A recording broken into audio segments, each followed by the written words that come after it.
The Honourable Adam Searle. Thank you, Madam Deputy President. I rise as Leader of the Labor Opposition to express the sympathy on this side of the House to the people and for the people of the far north coast of New South Wales and to the families who have lost loved ones in the flood.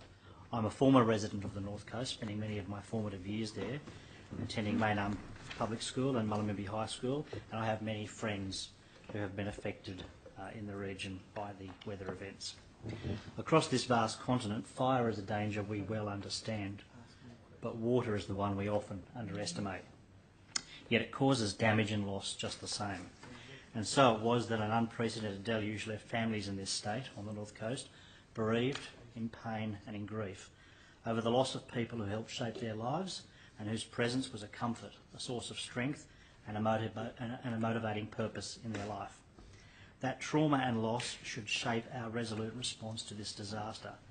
We should be totally committed to assisting the people and communities affected by these events to rebuild and re-establish their way of life. The northern rivers are accustomed to flooding. I well remember as a child the floods of 1977, but they were not on a scale like this.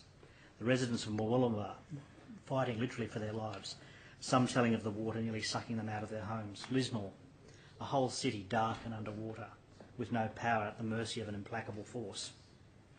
Water unleashed on a scale not seen in more than 4 decades.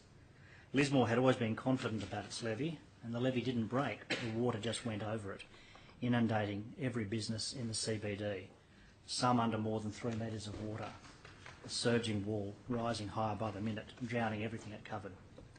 Lismore and Mullumbimby took the brunt, but the whole of the North Coast was pummelled, as if the ocean had arrived in the streets and backyards without warning, drowning a mother and her 2 children in the Tweed River.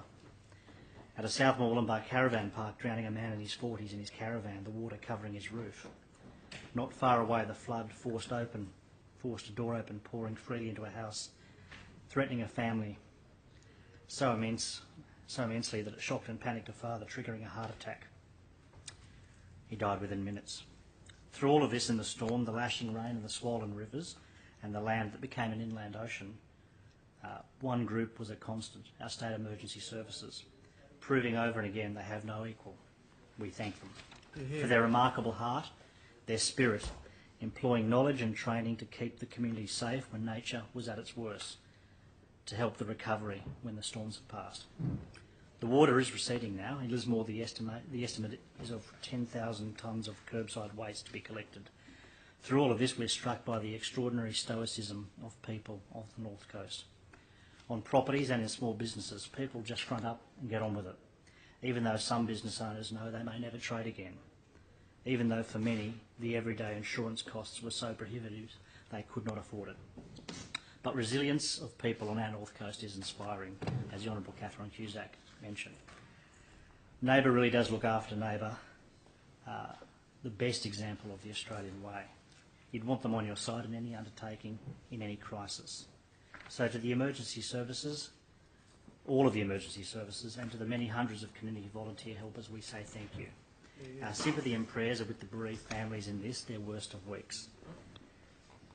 I join with all of the previous speakers, my colleague, the Honourable Walt Secord, and everyone who has moved these motions and participated in this debate.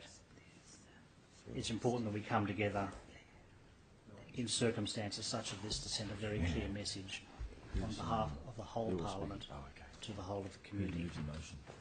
And we should be saying, as we do say, to all of those affected on the North Coast, we are with you in your recovery.